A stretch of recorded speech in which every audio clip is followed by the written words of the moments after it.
ഇനിയിപ്പോൾ നമുക്ക് സ്ഥിരമായിട്ട് ഇവിടെ കാണേണ്ടി വരും അല്ലേ? നോക്കാം, പറ്റുമെങ്കിൽ എത്തും. നിങ്ങളോട് പറയല്ലേ പറയണ്ട ആദ്യം. ഞാൻ എപ്പോഴും പറയാറില്ലേ, എന്ത് രഹസ്യം ഉണ്ടെങ്കിലും ആദ്യം നിങ്ങളോടെ പറയുള്ളൂ.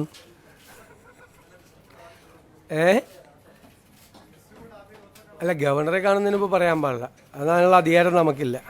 അതുകൊണ്ടാണ്. എന്നിട്ട് ഓടി വന്ന് നിങ്ങളോടാ പറഞ്ഞത്. എന്ത് പാടുപെട്ടാ ഓടി എത്തിയത് അവിടെ. അപ്പോൾ നമ്മൾ ഇന്നിപ്പോൾ ആദ്യത്തെ മന്ത്രിസഭാ യോഗം കഴിഞ്ഞു സത്യപ്രതിജ്ഞയ്ക്ക് ശേഷം.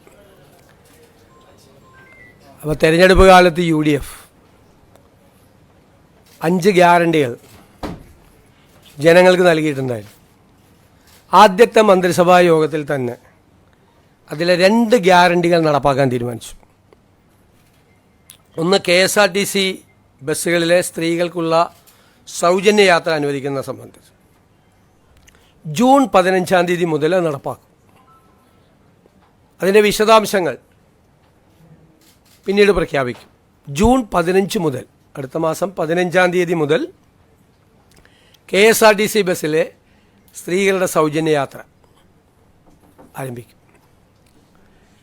രണ്ടാമത്തെ കാര്യം, ഒരു വയോജനങ്ങൾക്കായുള്ള പ്രത്യേക വകുപ്പ് രൂപീകരിക്കും എന്ന് ഇന്ദിരാ ഗ്യാരണ്ടിയിലുണ്ടായിരുന്നു.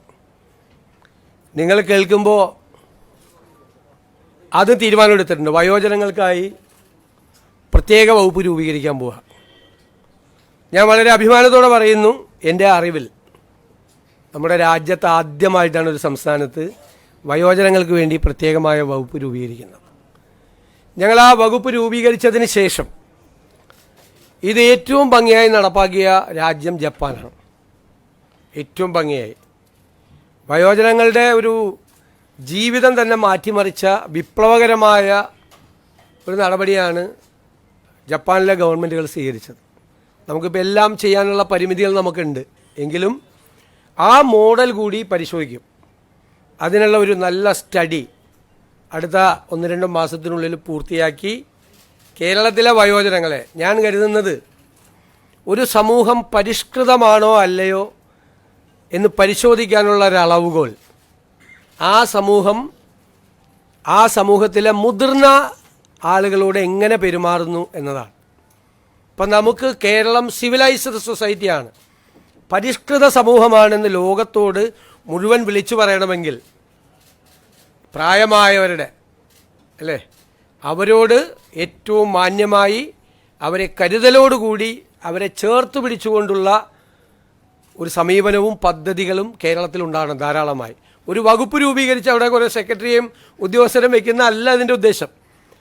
വലിയ ലക്ഷ്യങ്ങളാണ് അതിൻ്റെ അകത്തുള്ളത്. സ്വപ്നതുല്യമായ കാര്യങ്ങൾ ഈ വയോജന വകുപ്പ് രൂപീകരിച്ചതിൻ്റെ പുറകിലുണ്ട്. അത് പുറകെ സ്റ്റെപ്പ് ബൈ സ്റ്റെപ്പായിട്ട് നടക്കും. അതിനുള്ള വിശദമായ ഒരു പഠനം തന്നെയാണ് വയോജന വകുപ്പിനെ സംബന്ധിച്ചുള്ളത്. നമുക്ക് കേരളത്തിന് വലിയ താമസമില്ലാതെ ലോകത്തോട് മുഴുവൻ ഉറക്കെ വിളിച്ചു പറയാൻ പറ്റണം, ഞങ്ങളാണ് സിവിലൈസ് സൊസൈറ്റി, ഞങ്ങളുടെ പ്രായമായവരെ എങ്ങനെയാണ് നോക്കുന്നത് എന്ന് പറയണം. അതാണ്. അപ്പോൾ ആ 2 ഗ്യാരണ്ടി നടപ്പാക്കാനുള്ള തീരുമാനം എടുത്തിട്ടുണ്ട്.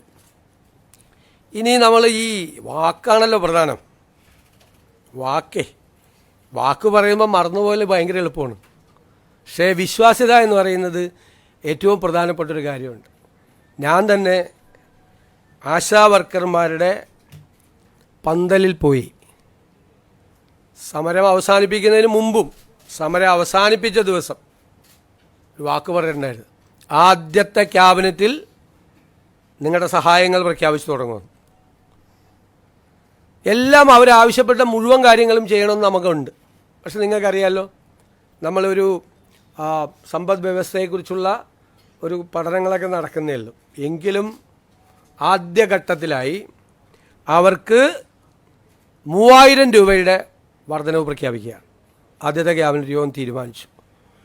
റിട്ടയർമെൻറ്റ് ബെനിഫിറ്റിനെ സംബന്ധിച്ചിട്ടുള്ള യോഗം അടുത്ത 1 മാസത്തിനുള്ളിൽ തന്നെ അതുകൂടി തീരുമാനിച്ചു പ്രഖ്യാപിക്കും. കാരണം അതിൻ്റെ കുറച്ച് ഫിനാൻഷ്യൽ ലയബിലിറ്റിയും മറ്റ് കാര്യങ്ങളെക്കുറിച്ചുള്ള റിപ്പോർട്ടുകൾ വളരെ പെട്ടെന്നല്ലേ, നമ്മളിപ്പോൾ ചാർജ് എടുത്താലേ നമുക്കിതൊക്കെ ചോദിക്കാൻ പറ്റുള്ളൂ. അതൊക്കെ വരാനുള്ള ചില കാലതാമസങ്ങൾ കൊണ്ട് മാത്രമാണ്.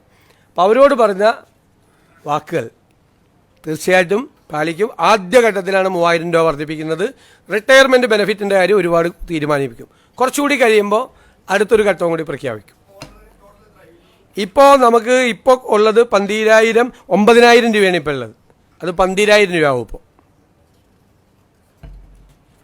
പിന്നെ അംഗൻവാടി ജീവനക്കാരുടെ വർക്കർമാർ, ഹെൽപ്പർമാർ, അവരുടെ പ്രശ്നങ്ങൾ നമുക്ക് അറിയാം. ഞാൻ തന്നെ നിയമസഭയിൽ അവതരിപ്പിച്ചിട്ടുണ്ട്, ഞങ്ങൾ തന്നെ നിയമസഭയിൽ അവതരിപ്പിച്ചിട്ടുണ്ട്. അവരുടെ കാര്യം മറന്നുപോയിട്ടില്ല എന്ന് അവരെ ഓർപ്പിക്കാൻ കൂടി വലിയ തുകയൊന്നുമല്ല, 1,000 രൂപ അവരുടെ വരുമാനത്തിൽ വർദ്ധിപ്പിക്കാം. വലിയ തുകയൊന്നുമല്ലത്. അവർക്ക് 14,500 രൂപയും 15,000 രൂപയുടെ നിലവിൽ കിട്ടുന്നത്. അതിനോടൊരു 1,000 രൂപ കൂടി. സാമ്പത്തിക സ്ഥിതി കുറച്ചുകൂടി മെച്ചപ്പെടുമ്പോൾ അവരുടെ കാര്യം മറന്നുപോകില്ല, നിങ്ങളുടെ കാര്യവും ഞങ്ങളുടെ ഓർമ്മയിലുണ്ട് എന്ന പാവങ്ങളോടുള്ള ഒരു മെസ്സേജാണിത്. 1,000 രൂപ കൂട്ടിയത് നിങ്ങൾ ഞങ്ങളുടെ മനസ്സിലുണ്ട് എന്നുള്ളൊരു മെസ്സേജ്, സന്ദേശം അതാണ്. പിന്നെ സംസ്ഥാനത്തെ പാചക തൊഴിലാളികളുടെ വേതനം വളരെ മോശമാണ്. അവർക്കും അതുപോലെ തന്നെ ഒരു 1,000 രൂപ നമ്മൾ വർദ്ധിപ്പിച്ചിട്ടുണ്ട്. സംസ്ഥാനത്ത് ജോലി ചെയ്തു വരുന്ന പ്രീ പ്രൈമറി ടീച്ചർമാരുടെയും ആയമാരുടെയും ഓണറേറിയം അതും ഒരു 1,000 രൂപ കൂട്ടിയിട്ടുണ്ട്. ഇതെല്ലാം നമ്മളതിൻ്റെ സാമ്പത്തിക ബാധ്യതകളെല്ലാം പരിശോധിച്ചതിന് ശേഷമാണ് ഇതെല്ലാം ചെയ്തത്. അതുകൊണ്ടാണ്, ഇല്ലെങ്കിൽ 2,000 രൂപയും 3,000 രൂപയൊക്കെ കൊടുക്കണമെന്ന് ആഗ്രഹം ഉണ്ടായിരുന്നു. 1,000 രൂപ ആക്കിയത് അതാണ്. പക്ഷേ നമ്മളൊരു ടാർഗറ്റ് ചെയ്തിട്ടുണ്ട്. ഞാൻ പറയാം പിന്നീട് സാമ്പത്തിക സ്ഥിതി എങ്ങനെയാണ് മെച്ചപ്പെടുത്താൻ പോകുന്നതെന്നൊക്കെ. അതിപ്പോൾ ഇന്നെല്ലാം കൂടി പറയണ്ടല്ലോ. ഒരു പ്ലാൻ ഉണ്ട് നമുക്ക്. ആ പ്ലാൻ നമ്മൾ ഇംപ്ലിമെൻറ്റ് ചെയ്ത് കഴിയുമ്പോൾ ഉണ്ടാകുന്നൊരു വ്യത്യാസം വരും. അതിനൊരു ടൈം ഫ്രെയിമും ഉണ്ട് നമുക്ക്. അതെല്ലാം അടുത്ത ദിവസങ്ങളിൽ അതിൻ്റെ പൂർണ്ണമായ തീരുമാനം നമ്മൾ വരും കേട്ടോ. ഇതാണ് ചെയ്തിരിക്കുന്നത്. പിന്നെ നമ്മുടെ നിയമസഭാ സമ്മേളനം മെയ് 21-ന് MLA-മാരുടെ സത്യപ്രതിജ്ഞ നടത്താനും 22-ന് സ്പീക്കറെ തിരഞ്ഞെടുക്കുന്നതിനുമായി നിയമസഭയുടെ ഒരു പ്രത്യേക സമ്മേളനം വിളിച്ചു ചേർക്കാൻ ബഹുമാനപ്പെട്ട ഗവർണറോട് ഞങ്ങൾ ശുപാർശ ചെയ്തിട്ടുണ്ട്. അങ്ങനെയാണെങ്കിൽ അതിൻ്റെ അംഗീകാരം കിട്ടുന്നതനുസരിച്ച് മെയ് 29-ന് ഗവർണറുടെ നയപ്രഖ്യാപന പ്രസംഗം കൂടി ഉണ്ടാവും. നമ്മുടെ സഭയിലെ ഏറ്റവും സീനിയറായ അമ്പലപ്പുഴ MLA കൂടിയായ മുൻ മന്ത്രി ശ്രീ G. സുധാകരനെ പ്രോടൈം സ്പീക്കറായി നിയമിക്കുന്നതിന് നമ്മൾ തീരുമാനമെടുത്തിട്ടുണ്ട്. G. സുധാകരനാണ് പ്രോടൈം സ്പീക്കർ.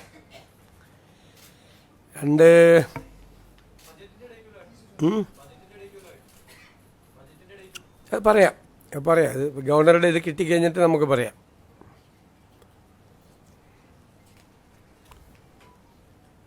പിന്നെ നിലവിലെ advocate general Shri K. Gopalakrishna Kurup രാജിവെച്ചിട്ടുണ്ട്. അദ്ദേഹത്തിൻ്റെ രാജി സ്വീകരിച്ചു.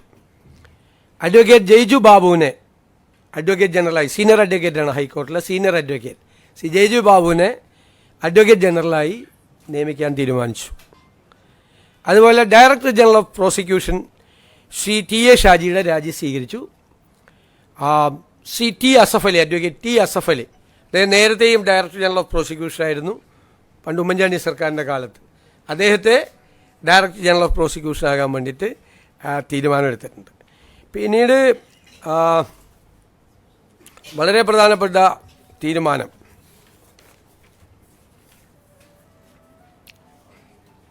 നമ്മൾ ombudsman, state election commissioner, PSC members, information commissioner തുടങ്ങിയ കാര്യങ്ങളിൽ തീരുമാനമായിട്ടില്ല. അപ്പോൾ അത് പുതിയ മന്ത്രിസഭ, പുതിയ ഗവൺമെൻറ് അത് അറിയിക്കും എന്ന് ഗവർണറെ അറിയിക്കാൻ തീരുമാനിച്ചിട്ടുണ്ട്. 15/12/2023 ഈ നവകേരള സദസ്സിൻ്റെ പരിപാടിയുടെ ഭാഗമായി അന്നത്തെ മുഖ്യമന്ത്രി ആലപ്പുഴ ജില്ലയിൽ എത്തിയപ്പോൾ റോഡരികിൽ പ്രതിഷേധം നടത്തിയ 2 പേർക്കെതിരായി മുഖ്യമന്ത്രിയുടെ ഗൺമാന്മാരായ ആളുകൾ വളഞ്ഞിട്ട് ആക്രമിച്ച സംഭവം കേരളത്തെ നടുക്കിയൊരു സംഭവം ഉണ്ടായിട്ടുണ്ട്. ഒന്നും മറക്കാൻ പറ്റുന്നില്ല. അതിൽ അല്ലേ നമ്മളതിൻ്റെ രാഷ്ട്രീയ പ്രതികാരത്തിനൊന്നും അല്ല പോകുന്നത്. ബഹുമാനപ്പെട്ട ആലപ്പുഴ മജിസ്ട്രേറ്റ് കോടതി നവംബർ 8, 2024 ഒരു ഉത്തരവിട്ടിട്ടുണ്ട്. എന്താണ് ഉത്തരവ്? അതൊരു അന്വേഷണം നടത്തണം, പുനരന്വേഷണം നടത്തണം. കാരണം ഇവർ പറഞ്ഞത് ഒരു തെളിവുമില്ല എന്നാണ് പറഞ്ഞത്. അപ്പോൾ വീഡിയോ ഉണ്ടെന്ന് പറഞ്ഞു, വീഡിയോ ഇല്ല എന്ന് പറഞ്ഞു. അപ്പോൾ ഇവർ വീഡിയോ ഹാജരാക്കിയപ്പോൾ കോടതിക്ക് അത് ബോധ്യമായി. കാരണം മുഖ്യമന്ത്രിയെ രക്ഷിക്കുന്നതിന് വേണ്ടിയിട്ടല്ല, ഞാൻ എൻ്റെ മെറിറ്റിലേക്കൊന്നും പോകുന്നില്ല, ബോധ്യമായി. അപ്പോൾ കോടതി ഒരു പുനരന്വേഷണത്തിന് ഉത്തരവിട്ടിട്ട് ഇതുവരെ അന്വേഷണം നടത്തിയിട്ടില്ല. അപ്പോൾ നമ്മൾ നടത്തണ്ടേ? നിയമപരമായ ഇതല്ലേ. അതുകൊണ്ട് അതിനൊരു സ്പെഷ്യൽ ഇൻവെസ്റ്റിഗേഷൻ ടീം ആ കേസ് അന്വേഷിക്കും. ഇത്രയാണ് തീരുമാനങ്ങൾ. പിന്നെ മഴക്കാല പൂർവ്വ പ്രവർത്തനങ്ങൾ നടത്തുന്നതിന് വേണ്ടിയിട്ടുള്ള നടപടിക്രമങ്ങൾ ക്യാബിനറ്റ് പരിശോധിച്ചിട്ടുണ്ട്. അത് കുറേ കൂടി മെച്ചപ്പെടുത്തി കുറേ കൂടി വേഗത്തിലാക്കുന്നതിന് വേണ്ടിയിട്ടുള്ള നടപടികൾ കൂടി അത് സ്വീകരിക്കും. അടുത്ത മന്ത്രിസഭാ യോഗം ബുധനാഴ്ച ക്രമം അനുസരിച്ച്, ഇതൊരു കൺവെൻഷനലായിട്ട് ചേരുന്നതാണ്, അടുത്തതും അത് ചേരും. ഇതൊക്കെയാണ്. അതെ, ഞാൻ പറഞ്ഞല്ലോ, അതിപ്പോൾ നമുക്ക് ഇപ്പോഴല്ലേ നമ്മൾ ഒപ്പിട്ട് ചാർജ് എടുത്തത്. നമുക്കതിൻ്റെ ഫിസിക്കൽ ഇമ്പാക്റ്റ് എന്താണ്, മറ്റു കാര്യങ്ങൾ എന്താണ് എന്ന് നമ്മളിപ്പോൾ ആവശ്യപ്പെട്ടിട്ടേ ഉള്ളൂ. അത് കിട്ടിക്കഴിഞ്ഞാലല്ലേ നമുക്കതിൻ്റെ ഡീറ്റെയിൽസ്, ഒരു വർഷം എത്ര വരുമാനം ഉണ്ട്, അതിൻ്റെ ഫിനാൻഷ്യൽ ഇമ്പാക്റ്റ് സാധാരണക്കാരുടെ മീതെ എത്രയാണ് കൂടുന്നത് എന്നെല്ലാം ഒന്നൊരു പരിശോധിച്ചിട്ട് ഒരു തീരുമാനം അടുത്ത ക്യാബിനറ്റിലോ അല്ലെങ്കിൽ വേറെ ഉണ്ടാവും. അത് ഞാൻ പറയാൻ വിട്ടുപോയതാണ്. തീർച്ചയായിട്ടും ധവളപത്രം ഇറക്കും, സാമ്പത്തിക സ്ഥിതിയെക്കുറിച്ചുള്ള ധവളപത്രം ഇറക്കും. അത് തീരുമാനമായിട്ടുണ്ട്. അത് ഒരു ഉദ്യോഗസ്ഥ തലത്തിൽ മാത്രമല്ല, വിദഗ്ധരായ ആളുകളെ ഒരു ടീം അത് പിന്നീട് പ്രഖ്യാപിക്കും. വളരെ പെട്ടെന്ന് വേണം. സാമ്പത്തിക വിദഗ്ധരായ ആളുകളുടെ ഒരു ടീം അത് അന്വേഷിക്കാൻ വേണ്ടിയിട്ട് ഉണ്ടാവും. അത് പരിശോധിച്ച് നിലവിലെ സാമ്പത്തിക സ്ഥിതിയെക്കുറിച്ച് കേരളത്തിലെ ജനങ്ങളെ ബോധ്യപ്പെടുത്തുന്നതിന് വേണ്ടിയിട്ടുള്ളൊരു ധവളപത്രം ഉണ്ടാവും. അല്ല, അതല്ലേ ഞാൻ പറയാം. അതിൻ്റെ വിശദാംശങ്ങൾ പിന്നീട് തരും. 15-ാം തീയതി മുതൽ അത് നടപ്പാക്കും. വിശദാംശങ്ങൾ അടുത്ത ദിവസങ്ങളിൽ തരും, നിങ്ങൾക്ക് തരും. അല്ലല്ല, അതൊന്നും എല്ലാം കൂടി നമ്മളൊരു ആദ്യത്തെ ക്യാബിനറ്റ് തീരുമാനിച്ച അടുത്ത ദിവസമൊക്കെ പോയി വെറുതെ ഇരിക്കേണ്ടി വരില്ലേ, ചുമ്മാ. ഇല്ലില്ല, SIT രൂപീകരിക്കുക അത് ആഭ്യന്തര വകുപ്പാണ് അത് ചെയ്യേണ്ടത്. അതൊക്കെ അവർ ചെയ്തോളും ഭംഗിയായിട്ട്. അതിലൊക്കെ ക്യാബിനറ്റ് എടുക്കേണ്ട കാര്യം.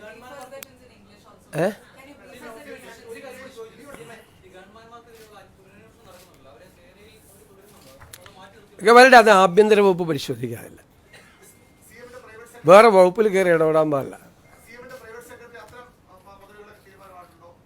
ഇല്ലില്ല, അതൊക്കെ പറയാം. നമ്മളൊന്ന് ഒപ്പിട്ട് ഇങ്ങ് വന്നല്ലേ ഉള്ളു. ഒന്ന് ഒരു അത്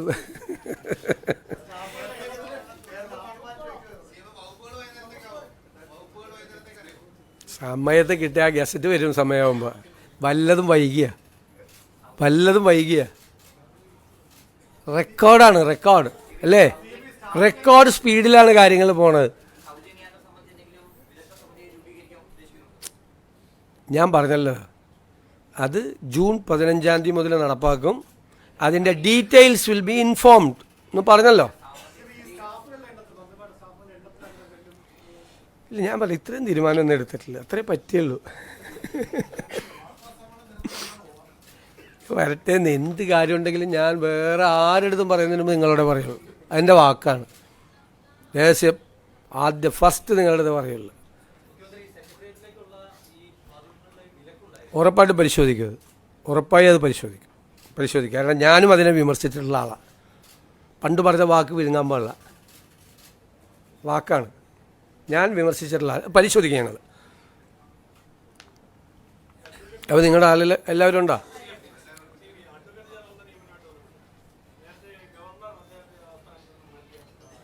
ആരെ, ഏത് സ്ഥാനത്ത് നിന്ന്?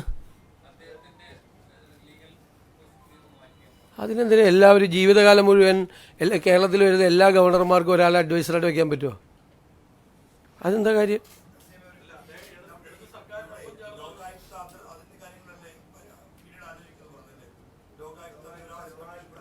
അതെല്ലാം ഗവൺമെൻറ് അറിയിക്കുന്നു. The first cabinet meeting decided to implement 2 Indira guarantees offered by the UDF. First of all, the free journey of women in the KSRTC buses. it will be implemented from June 15th onwards, 15th June onwards. The details will be informed later. Second, we are going to constitute a new department for the old age people. I think this will be the first one in India. We have many dreams about the old age people. The reason is that aging is a big problem in Kerala also. And how you are measuring whether it is a civilized society or not. We think that how the society is respecting the old age people, that is the measurement yard for checking that society is civilized or not. Our dream is that a day will come, Kerala will declare to the entire world that we are a civilized society, we are looking after our old age people decently. And third, we have offered, when the ASHA workers were on the street, in front of the secretariat, they have started long-term agitation. Myself went there and many UDF leaders went there. Then we offered that we will make actions to cure your problems. And the first cabinet will take a decision in favor of you. So, we kept our word. The first cabinet, we have decided to increase 3,000 rupees per month to all the ASHA workers as honorarium. Then for the Anganwadi workers, helpers, we increase 1,000 rupees per month. For the cooking staff in the schools, we are giving them 1,000 rupees per month more. And for the pre-primary teachers and ayahs, their honorarium is also increased by 1,000 rupees. And we have decided our pro tem speaker, Mr. G. Sudhakaran, senior MLA, will be the pro tem speaker. We have recommended to the Honorable Governor to convene the assembly for the swearing in of the MLAs and for the selection of the speaker. Then on 21st, swearing in of the MLAs, 22nd, election of the speaker, and 29th for the address by the Honorable Governor. And we have appointed Senior Advocate Mr. Jaju Babu as Advocate General, and another Senior Fellow, Advocate T. Asaf Ali, as the Director General of Prosecution. These are the items.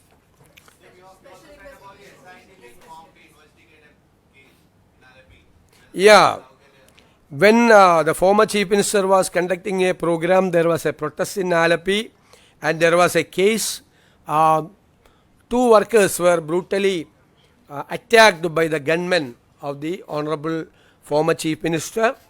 It was a case, and by rejecting the arguments put forward by the prosecution, the court issued an order for a reinvestigation. Unfortunately, for the last 1.5 years, the government has not so far issued an order for reinvestigation. So the first cabinet decided to constitute a special investigation team for the reinvestigation ordered by the Honorable Court. Okay? But do you think that it might sound like a politics of vendetta? That is why I told you that on November 8th, 2024, the Alappuzha District Court issued an order for a reinvestigation. Not so far. The government has not issued an order for investigation. This is, we are implementing the court order. How it will, it can be interpreted as a political vendetta? No. But we don't forget anything. സത്യപ്രതിജ്ഞ ചടങ്ങിന് സാധാരണ ഈ ഉള്ള protocol കീഴ്വഴക്കം മാറ്റിവെച്ചുകൊണ്ട് പുതിയ രീതിയിലേക്ക് പോകുന്നത് എന്തുകൊണ്ടാണ്? Precedence ഒക്കെ മാറ്റപ്പെടാനുള്ളതല്ലേ. പ്രീസിഡൻസ് എന്ന് വെച്ച് കഴിഞ്ഞാൽ ഒരു 100 കൊല്ലം കഴിഞ്ഞാൽ ഇത് 150 കൊല്ലം മുമ്പുള്ള പ്രീസിഡൻസ് എന്ന് പറഞ്ഞിട്ട് കാര്യമുണ്ട്. ഇത് നിങ്ങൾ കണ്ടില്ലേ, ഈ സത്യപ്രതിജ്ഞ നിങ്ങൾ കണ്ടില്ലേ. ഈ സത്യപ്രതിജ്ഞയിൽ വന്ന അതിഥികൾ ആരൊക്കെയായിരുന്നു? ശ്രീ രാഹുൽ ഗാന്ധി, ശ്രീ മല്ലികാർജുൻ ഖാർഗെ, ശ്രീമതി പ്രിയങ്ക ഗാന്ധി, 3 സംസ്ഥാനങ്ങളിലെ മുഖ്യമന്ത്രിമാർ, 2 സംസ്ഥാനങ്ങളിലെ ഉപമുഖ്യമന്ത്രിമാർ, നിരവധി സംസ്ഥാനങ്ങളിൽ നിന്നുള്ള മന്ത്രിമാർ, ഛത്തീസ്ഗഡിലെ മുൻ മുഖ്യമന്ത്രി ശ്രീ ഭൂപേഷ് ബാഗൽ. ഇതിനു മുമ്പ് ഏതെങ്കിലും സത്യപ്രതിജ്ഞയ്ക്ക്, ഏതെങ്കിലും ഗവൺമെൻറ്റിൻ്റെ ഒരു സത്യപ്രതിജ്ഞയ്ക്ക് ഇത്രയധികം നേതാക്കൾ ഒരുമിച്ച് വന്ന സമയം ഉണ്ടായിട്ടുണ്ടോ? കേരളത്തിലെ പ്രതിപക്ഷ നേതാവ്, പ്രതിപക്ഷ നേതൃനിരയിലെ BJP പ്രസിഡന്റ്, CPI സെക്രട്ടറി, മുസ്ലിം ലീഗിൻ്റെ സമുന്നതനായ നേതാവ് പാണക്കാട് തങ്ങൾ ഉൾപ്പെടെ ഒരു വലിയ നിര അല്ലേ. അവിടുത്തെ ക്രൗഡ് എന്താണ്? നമുക്ക് നിയന്ത്രിക്കാൻ പോലും പറ്റാത്തൊരു ക്രൗഡ് അല്ലേ. അത് നമുക്കറിയായിരുന്നു മുൻകൂട്ടി സംഭവിക്കുമെന്ന്. അപ്പോൾ സുരക്ഷിതത്വവും മറ്റു കാര്യങ്ങളും എല്ലാം പരിഗണിച്ച് അവരുടെ കൂടെ സാന്നിധ്യത്തിൽ ഇല്ലേ, എല്ലാവരുടെയും ആരെയും മാറ്റി നിർത്തിയിട്ടില്ല. അവിടെ കുറച്ച് പേരെ കൊണ്ടുപോയി താഴെ ഇരുത്തുകയും കുറച്ച് പേരെ കൊണ്ടുവന്ന് സ്റ്റേജിലിരുത്തുകയും അല്ല ചെയ്തത്. ശ്രദ്ധിച്ച പ്രധാനപ്പെട്ട ഡിഗ്നിറ്ററീസിനെല്ലാം നേരിട്ട് തന്നെ ഞാൻ വിളിച്ചത്. മുൻ മുഖ്യമന്ത്രിയെ അദ്ദേഹത്തിൻ്റെ വസതിയിൽ പോയിട്ടാണ് ക്ഷണിച്ചത്. അദ്ദേഹം സ്നേഹപൂർവ്വം ആ ക്ഷണം സ്വീകരിച്ച് അദ്ദേഹം എത്തി. ഞാൻ പ്രത്യേകം നന്ദി പറയുകയാണ്. ബാക്കി ഞാൻ BJP പ്രസിഡന്റിനെല്ലാം ഫോണിൽ MLA ആയിട്ട് ജയിച്ചു വന്ന ആളാണ്. BJPയുടെ സംസ്ഥാന പ്രസിഡന്റാണ് ശ്രീ ബിനോയ് വിശ്വ ഉൾപ്പെടെയല്ല. എനിക്ക് പറ്റാവുന്നത്ര സമയപരിധി ഉണ്ടറിയാമല്ലോ. എല്ലാവരെയും നേരിട്ട് ബന്ധപ്പെട്ട് എല്ലാവരുടെയും സാന്നിധ്യത്തിൽ, ഇത് ജനങ്ങൾ തിരഞ്ഞെടുത്തൊരു മന്ത്രിസഭയല്ലേ അല്ലേ, അത് സത്യപ്രതിജ്ഞ ചെയ്യുമ്പോൾ എല്ലാവരുടെയും സാന്നിധ്യത്തിൽ ചെയ്യണം. അത് കേരളം പുതിയ ചില സന്ദേശങ്ങൾ ഞാൻ പറഞ്ഞല്ലോ, നമ്മൾ വരുമ്പോൾ ചില സന്ദേശങ്ങൾ കൊടുക്കുമെന്ന് പറഞ്ഞു. അതാണ്. അപ്പോൾ എൻ്റെ ഒറ്റ മറുപടിയല്ല, എപ്പോഴും പ്രീസിഡൻസ് എന്ന് പറയരുത്. ഒരുപാട് പ്രീസിഡൻസ് ഇനി മാറ്റപ്പെടും. ഇതൊരു വേറൊരു ജനകീയമായ സത്യപ്രതിജ്ഞ ചടങ്ങാണ്. ഞാനല്ലാതെ പറയേണ്ടത്, നിങ്ങളാണത് വിലയിരുത്തി വാർത്ത കൊടുക്കേണ്ടത്. എങ്ങനെയായിരുന്നു സത്യപ്രതിജ്ഞ? ഇങ്ങനെ ഒരു സത്യപ്രതിജ്ഞ നിങ്ങൾ കണ്ടിട്ടുണ്ടോ?